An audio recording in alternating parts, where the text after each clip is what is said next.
motion. This House would create and enforce filial responsibility laws. The affirmative team is St. Stephen's Church College, and the negative team is HKMAKS Road College. I'd like to introduce the teams now. The first speaker for the affirmative team is James. The second speaker is Seth. And the third speaker is Alana. Their chief advisor is Sean Kane. And now to introduce the negative team. The first speaker is Elaine. The second speaker is Kelly. And the third speaker is Abby. And their team advisor is Sam Ken. The adjudicators for today are Kim Roberts, Vivian Briggs, and Catherine. Now, I would like to tell you about the rules for the debate.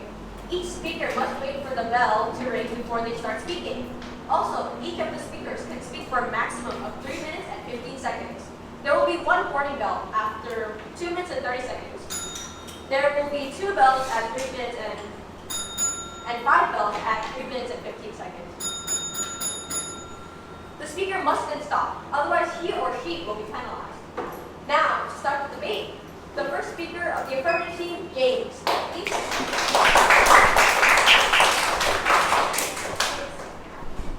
You may begin in 3, 2, 1. Greetings. We are here today to debate the creation and enforcement of filial responsibility laws. I'll be explaining how we should implement these laws through incentives, while our second speaker will explain why our proposal is the best solution politically, and our third speaker will rebut and conclude. In the end, we hope you agree that government should incentivize win-win decisions. But before I begin, please allow me to give some definitions. Filial support laws are defined as statutory duties for adult children to financially support their parents who are unable to provide for themselves. Such laws exist around the world, not only in Asian countries like Singapore and India, but also in US states and Canadian provinces. With that in mind, there are 2 clear reasons why we need these laws. First, most adult children have moral and ethical obligations to keep their parents out of poverty when possible. Secondly, we cannot trust existing pensions to continue indefinitely as people are living longer and families are having fewer children. Thus, we need some level of family responsibility for elderly care.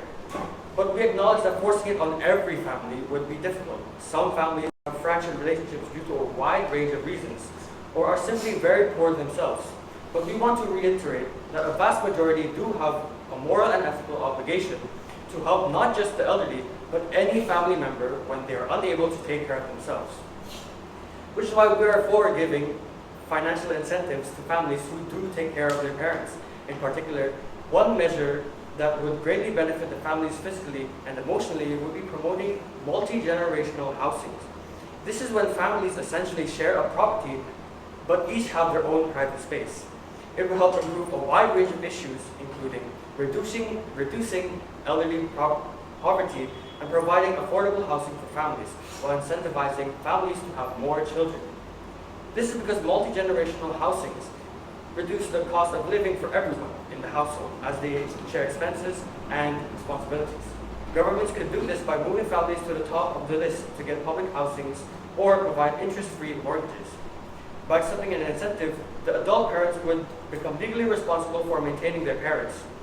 The goal is to have fewer elderly and expensive nursing homes or managed care facilities, which end up being an enormous drain financially. Also, our proposal would promote the emotional well-being of all family members. A study in University College of London also found that increased intergenerational cohabitation reduces the chances of seniors getting dementia, while simultaneously improving communication skills in children. For the majority of families, this is a win-win situation because governments should incentivize win-win decisions. Again, our second speaker will go into detail on why our proposal makes the most sense politically. Thank you.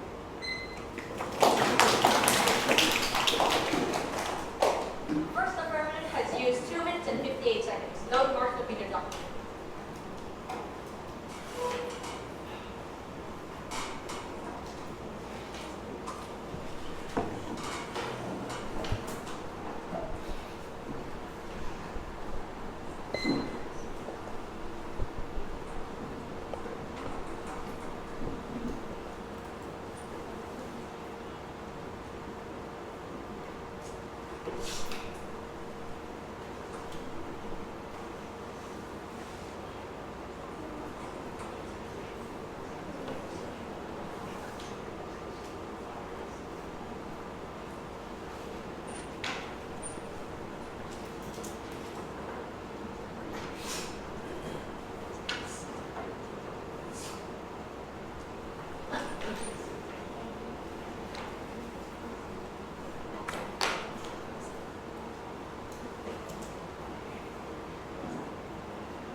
not be late.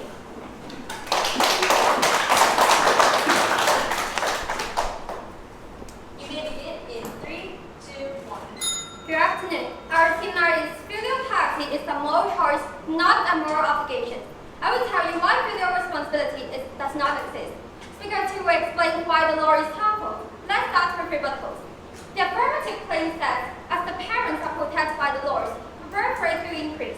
It is not true, because one, this law can only work when the children grow up and become an adult, which take at least 18 years old to get the benefit. So the incentive is marginal.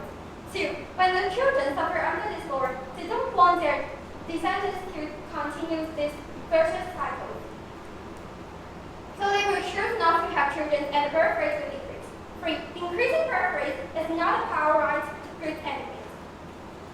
Our counter model is as follows.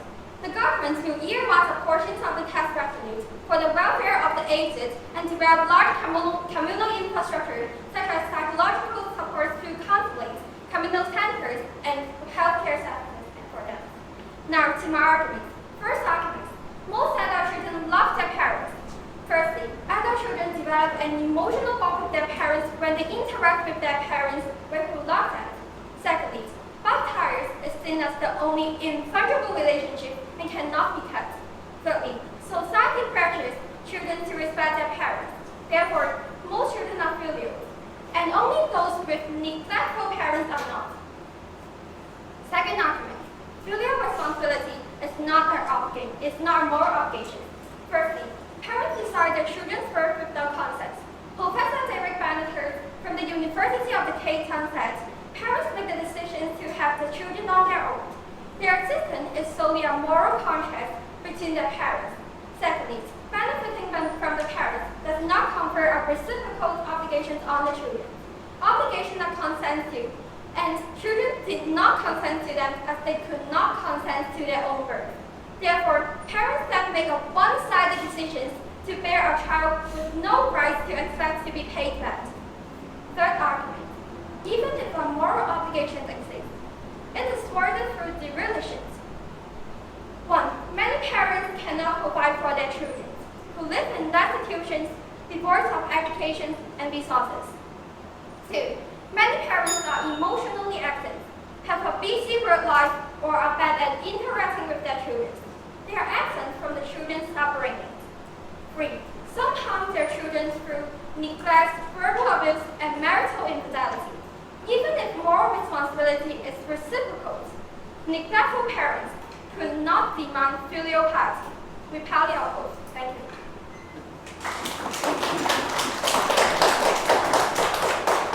The first negative has used 2 minutes and 54 seconds. No marks will be deducted.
the children do not have the moral obligation to take care of their parents. But we simply disagree, as the very definition of a family is a group of people that care for each other when things get difficult.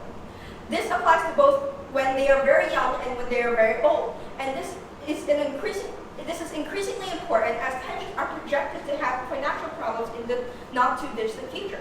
The opposition also asked us how we would be dealing with estranged parent-child relationships, whether it be neglectful or abusive parents. And we understand that it is not practical for filial responsibility laws to be applied to every family. This is why we are proposing an optional scheme that would be not just practical but desirable for most families. Now I'll continue our case. Today, most societies have laws to protect children physically, mentally, and financially. But this was not always the case. As the world has changed, it became the norm to create and enforce these laws.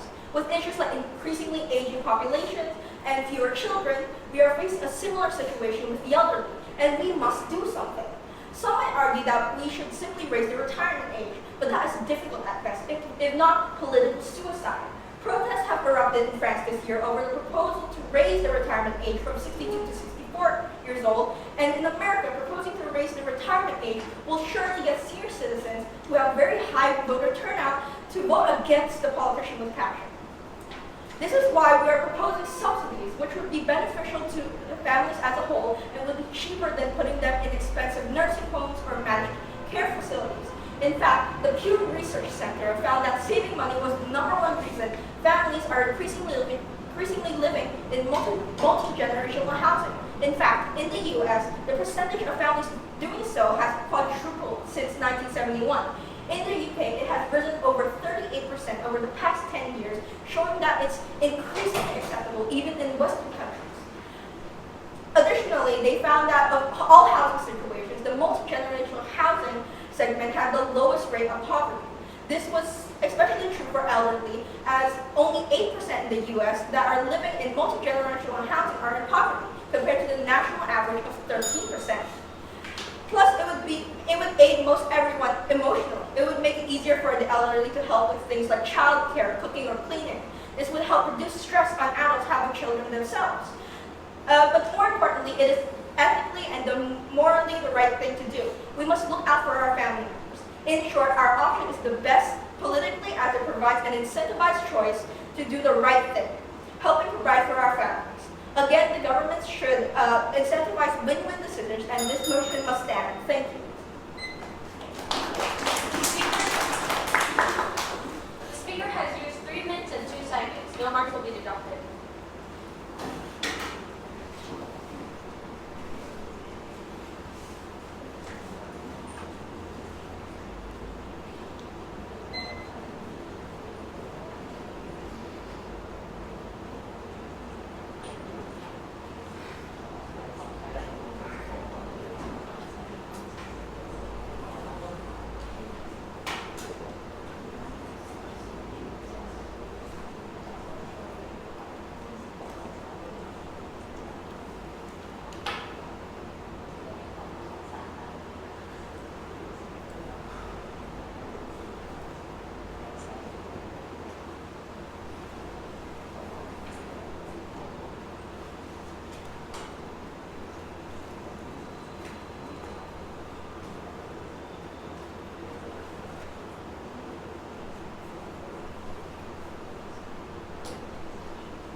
rebuttals. The opponent team claims that in their motto, this is an optional skill. However, they think that it's not optional because it was hard for the children to antagonize their parents as they were not financially independent. And secondly, the parents can use their parental power to force the children to give them the financial support. And thirdly, they don't want to be stigmatized by the society, so they will be forced to give those kind of support.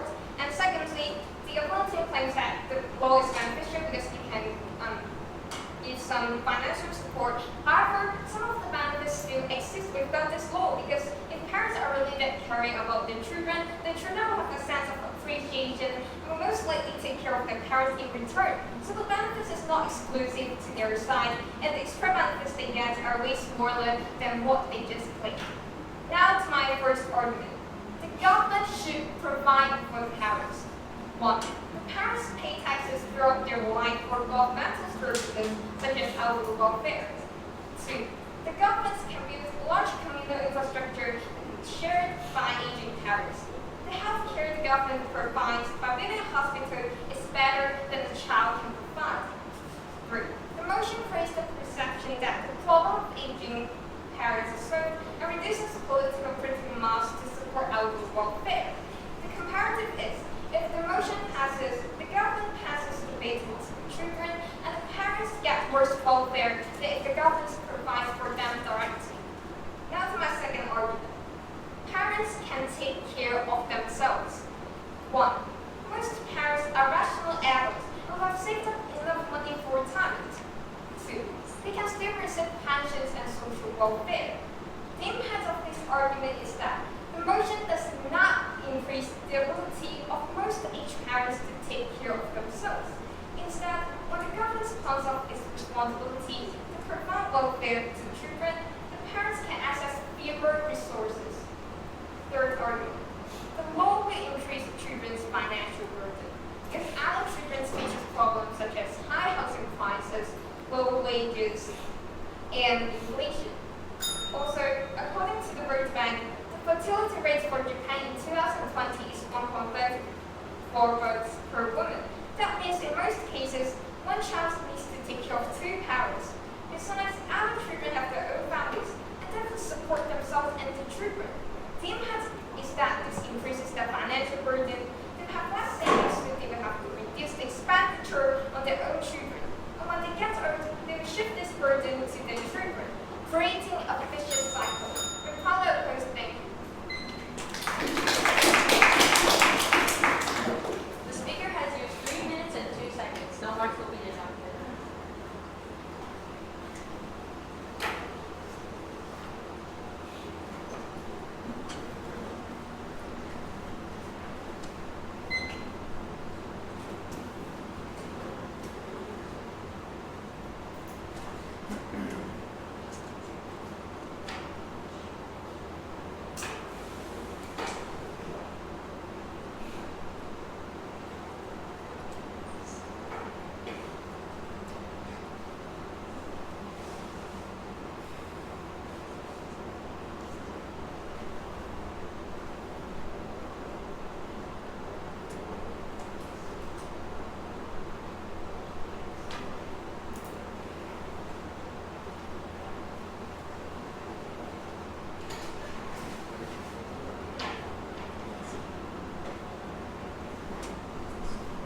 Okay, now to conclude the case for the affirmative team, let's have Alana.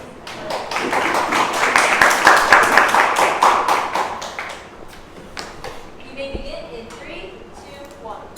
Good afternoon. Before I give a clash analysis and conclude our case on why government should provide an incentivized choice to do the right thing, please allow me to rebut the opposition. The opposition claims that children can suffer under this law. However, our suggestion is not a requirement for everybody. We're providing a backup plan for most families who could benefit from it if they decide to do our suggestion, a fail-safe with incentives. They also claim that many parents cannot provide for their families financially and emotionally and can be absent from their children's lives. Our suggestion solves these problems. If parents cannot provide financially, they can follow this law that gives them incentives, which can help with the financial burden. If the parents are absent from their children's lives, the elderly in their family can act as their guardians, which can help the children emotionally. They also claim that this law would not be optional, as it would be hard for children to antagonize their parents, and they do not want to be stigmatized by society. However, it is optional. Whatever their parents feel about the law is their own opinion, and it's up to them whether or not they want to follow this law. But at the end of the day, it's optional. An optional fail-safe.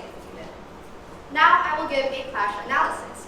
We are clashing over who should be more responsible for managing retirement, the government or families. The opposition claims that more responsibility should be shifted to the government, but this is not a sustainable solution.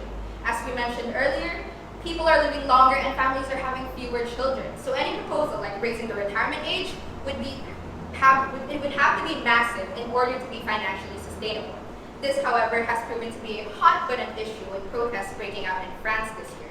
Any proposal like this would like to see any politician severely damaging their career, limiting the viability of such a plan. Now I will conclude our case. Our first speaker focused on how adult children do in fact have a responsibility to help take care of their parents when they are unable to do so themselves. We even extended that to helping family members as a whole, but did acknowledge that there are exceptions. With this in mind, we are for giving carrots instead of using the stick to enforce this law. Incentives to do the right thing will benefit many. Next, our second speaker focused on how our proposal is the best politically. Other ideas to change elderly care generally are met with intense hostility. Our proposal, however, has been shown to make families happier, healthier, and better off financially. Clearly today we have shown that if done right, filial responsibility of laws would help societies. And how to do them right? By having government provide incentives for families to do the right thing. Which is why our team line is the government should incentivize win-win decisions. Thank you.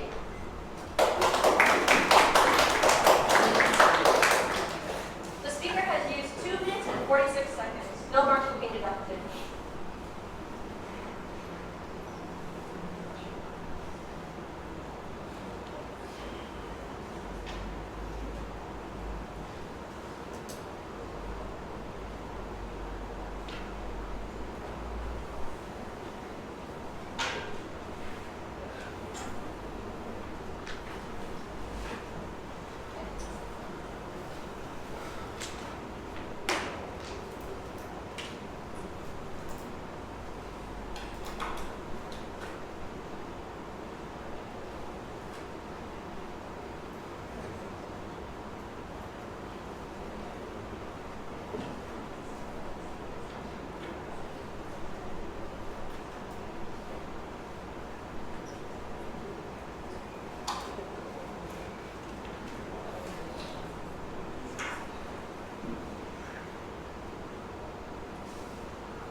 our theme line is filial piety is a moral choice, not a moral obligation. The affirmative said that the adult children abandoned their parents. The good parents took good care of the children in the past, so the children are willing to take care of the parents when they're old. However, the bad parents did not take good care of their children when they're young. They scarred them with trauma and pain. Therefore, the children are not willing to take care of their parents when they get older. This motion forces the children of bad parents to give back to them, and that is wrong. This also answers the first clash, thus moral responsibility exists. The affirmative said that there is an obligation for children to take care of their parents. Our speaker one proved that the moral obligations come from the moral contracts, and the children are forced to be born under this unfair contract. Even if the moral obligation exists, our speaker two said that the good parents would be treated well by their children, and it is wrong to force the children to give back to their parents what they never received. The second clash is, does the motion harm the adult children? Our speaker two said that the adult children cannot afford it in the face of the rising inflation and job pressure. The affirmative responded by saying that the adult children are more younger, so they have more ability to earn money. However, that is untrue because they need to pay for the rent and the food. Therefore, the affirmative protects the aged parents at the expense of the young. This falls to the third clash. The third clash is there a better way to provide for aging parents? The affirmative said that the aging parents have more financial support. However, our speaker one said that the parents are rational people that save up. The responsibility is actually on the government and the parents because government have the money. The affirmative said that some parents spend a lot of money on their children, but these are the good parents that provided for their children and will not be abandoned. Therefore, this motion only benefits the neglectful parents. Our speaker two showed that the poor parents can access governmental welfare. The affirmative said that the governmental welfare is limited. However, they failed to respond to our causal analysis. Governmental spending is determined by policy, and such policy is determined by what is politically expedient.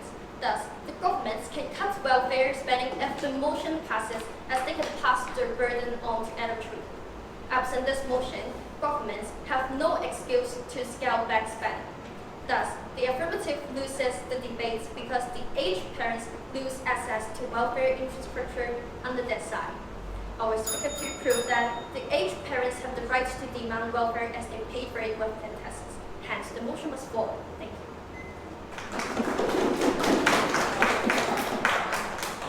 The speaker has used 3 minutes and 7 seconds. No marks will be deducted.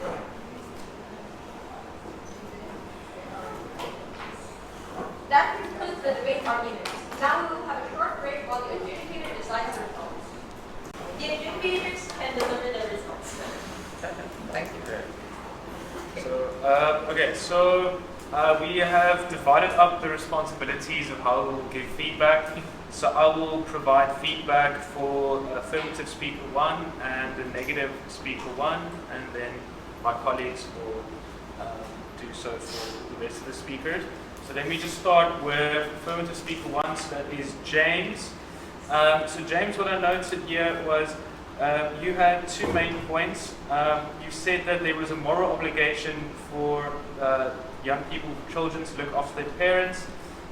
You also stated that individual financial planning in the form of retirement planning and the like investments is no longer sufficient. The points that you made was there can be better multi-generational financial planning with these filial incentives, and this can also lead to better financial benefits in the long run via multi-generational financial planning. Okay.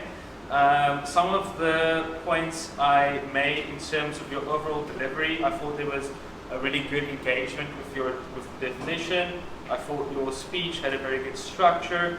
I was a little bit unclear initially on the team line, and I thought the only other thing was that you can work a little bit more on your audience rapport in terms of eye contact and your engagement with the audience. The marks I scored for you as an individual speaker was 30 for matter, and 12 for method, for a total score of 72. Okay. Then for the negative speaker, that's Elaine. Okay, so Elaine, your team line was that filial piety should be a moral choice, of course. And then you made the arguments that the financial incentives, there's a marginal gains there, that it will increase the financial burden on young people, and this in turn might decrease their willingness to have children. Also that there should be no moral obligation for children who might have been abused or suffered trauma through their parents. I thought that you had, and also individuals should be incentivized to look after themselves. I thought you had a very good structure. I thought there was a good rebuttal from your side. The only 2 points that I would make is that you could slightly work on your clarity and perhaps just the pace of your delivery. Okay, but that might just be because you were slightly nervous. I scored you, same as James. So it's 30 for matter, 30 for manner, and 12 for method for a score of also 72. Okay. Okay, and I'm going to talk about affirmative 2 and negative 2 affirmative 2 here in CES. And I think both of you were very clear, and articulation and pronunciation very clear as well. And Princess, you gave 2 rebuttals. I think the second one was better rebutted. But the first one about moral obligation, you can develop a little bit more.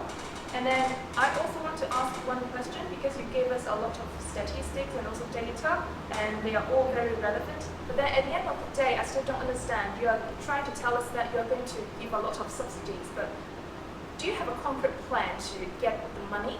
And do you actually, I don't really know where does this amount of money come from. Maybe simply briefly explain. Okay? You don't Right now? no. It's over. We don't need to explain now. Yeah, very, very briefly, because we simply don't know.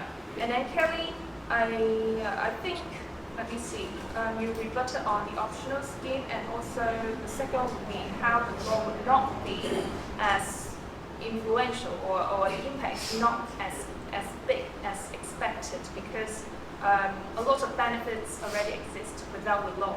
And I think your structure is quite clear, and then you have very clear signposting, but you probably want to use more advanced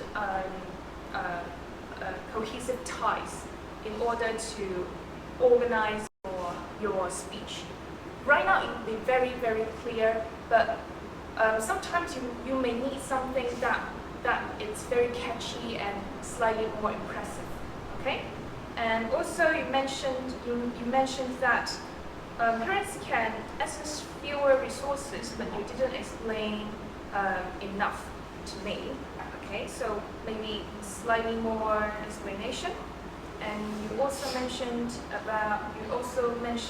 the inflation and also the financial burden. And you also gave statistics, and I think your data, your statistics and also the evidence is also relevant. And I gave, let me see, I'll keep it short. I gave Princess 79 and Kelly 76. Okay, so third speakers have the job of, well, rebutting. So basically that's supposed to take up about 2 minutes of the speech. Or can I just say something to coaches and teams? You should be sitting on opposite sides. It was so confusing for me. Oh. The affirmative should be on this side, and I kept looking up and I kept looking at, have I got the right person? I was so confused. I'm sorry I didn't notice it at the beginning, but I was taking down the motion and everything, and then it was only when he started I thought, oh, it's since he's in church. Oh, our bad on Right? I just sorry. thought, we're getting turned around. The names are also there, right? So I got very turned around at a couple of points. Right? It's easy to happen because we haven't done so much face-to-face. It's easy to forget. So that's just one Yeah. organizational point for everyone to remember. We did the same thing the other day. My debaters came and they sat on the wrong side and thought, something's wrong, right? But it took a while to. So in terms of delivery, to be very honest with all of you, I had no issues understanding you.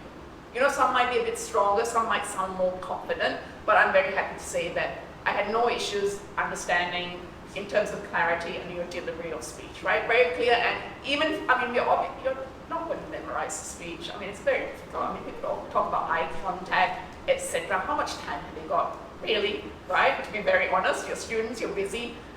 So mainly, I mean, I don't, of course, if you do less reading and more, engagement with the audience, it's good, but I know you're going to have, rely on cards. I have seen very few debaters who can just do it on bullet points, right? And I saw one girl in Marymount, she could just do it without anything, right? She was the third speaker, right? But you'd have to be quite, had a lot of practice to be able to do that. So again, congratulations to all of you on your delivery, right? And your ability to communicate what you're saying. So basically, I mean, I'm looking at content, right? And your structure with your arguments, and whether you follow what's expected of a third speaker. So the idea is to rebut if you can, for about 2 minutes. Or if you're doing clash, sometimes you can do the rebuttals within your clash analysis.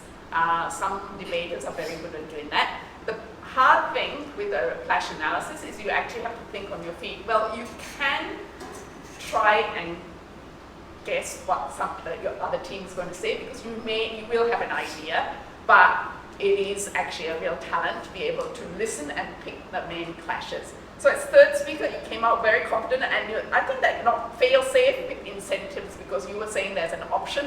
I think in a direct rebut to what they were saying, that kids have been neglected by their parents, they will not have to pay for their parents' care. Because how can you expect somebody who's been abused or whatever?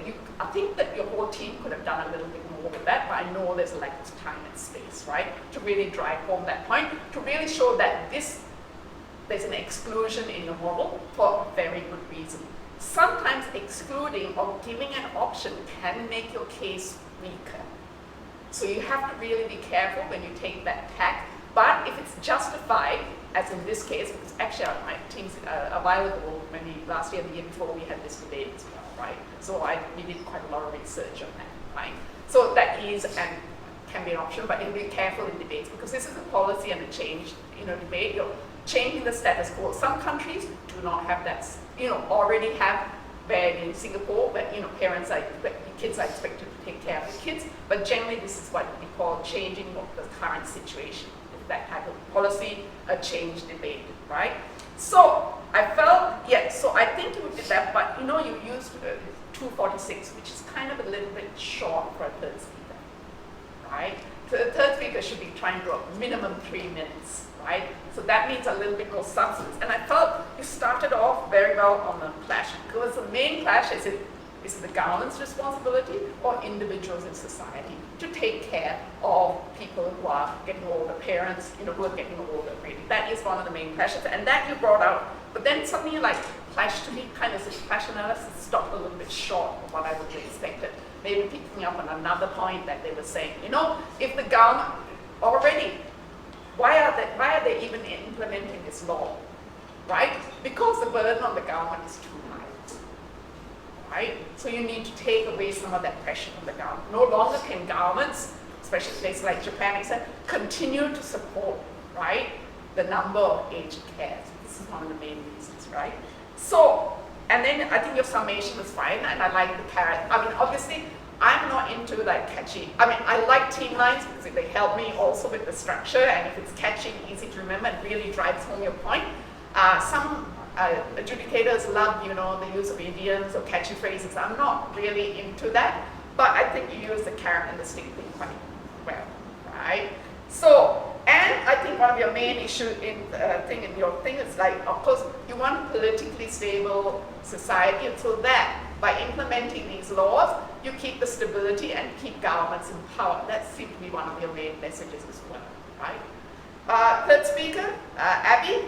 All speakers, when it comes to language, when you're rebutting or even talking about your other speakers' ideas, best if you don't say said or mentioned.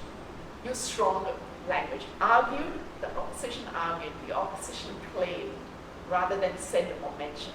These are stronger words. Well, it's what I've been taught in debating, right? Try and use persuasive language. So, I wasn't sure about whether you really totally understood. I like to attempt at rebutting, but I'm not sure whether you really understood what they were actually saying. I felt that's a bit of a mismatch in terms of that whole optional thing and the exclusion, right? Because you kept coming back to the point, as a team, about the fact that, some parents neglect their kids, and how can you expect them to look after, all right, their parents, is the case, but they were actually excluding it from their model, right? So when you're rebutting, you have to be really careful. It's very difficult. It's one of the most difficult skills. Be careful that you do that, right? And your team line, you held it together, and it started, and it really formed the whole of your team's case. So that was well done. Like you said, you don't have to have it, but it helps things, especially with learning debaters, it creates a spine, right? It connects your from A1 to A3 or N1 to N3, and you did that, right? And good parents will be treated, and you try to show the harms, right?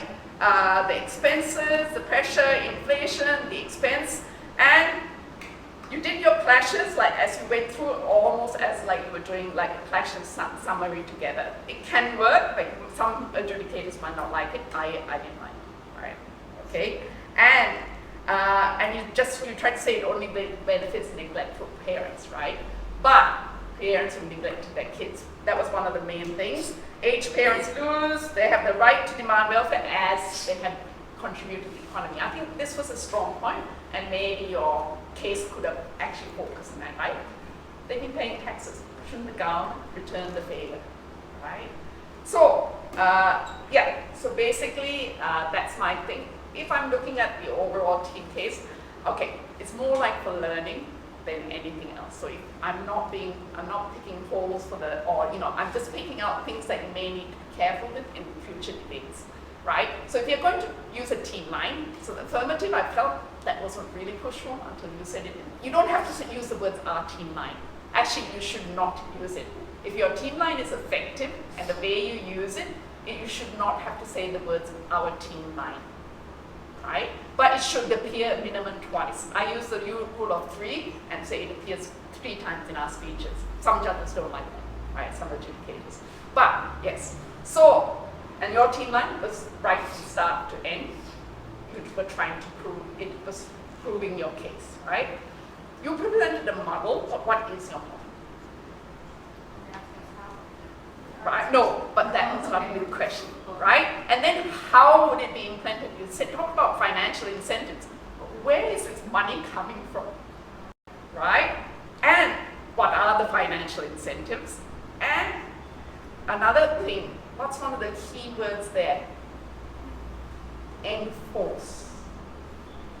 There was nothing about that. Enforcing. How are you going to make sure this happens? How are you going to make sure the families, the children take care of their parents? What regulations, what laws, how are you going to make sure that it is followed through, right?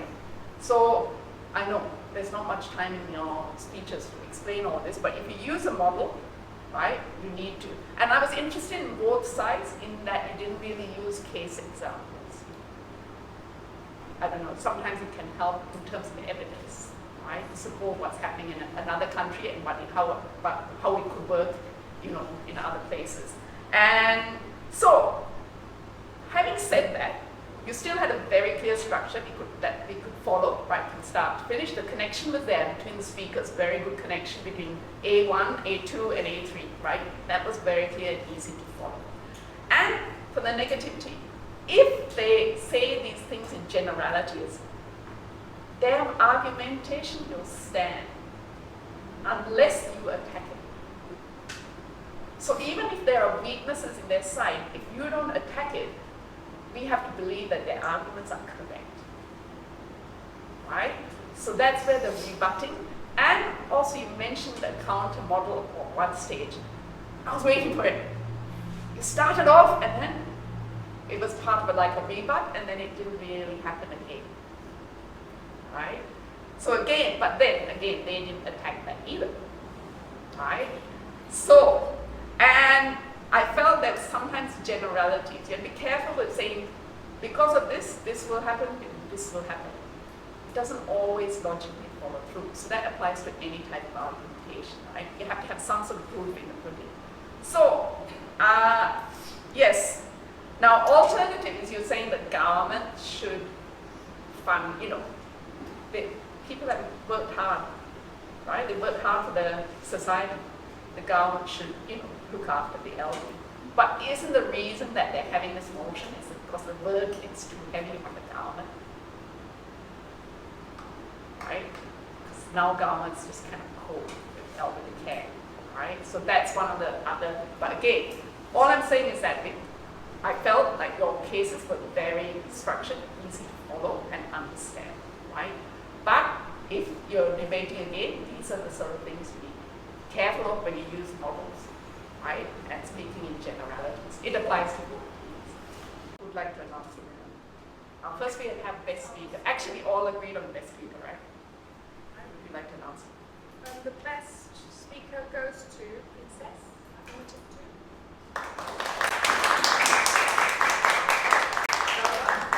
Right, right. I think also your audio role is very good, but also your connectivity. So shall we announce the winner? Oh no, that's why I've been talking too long. Okay, so we decided together that the winner for today is the affirmative team.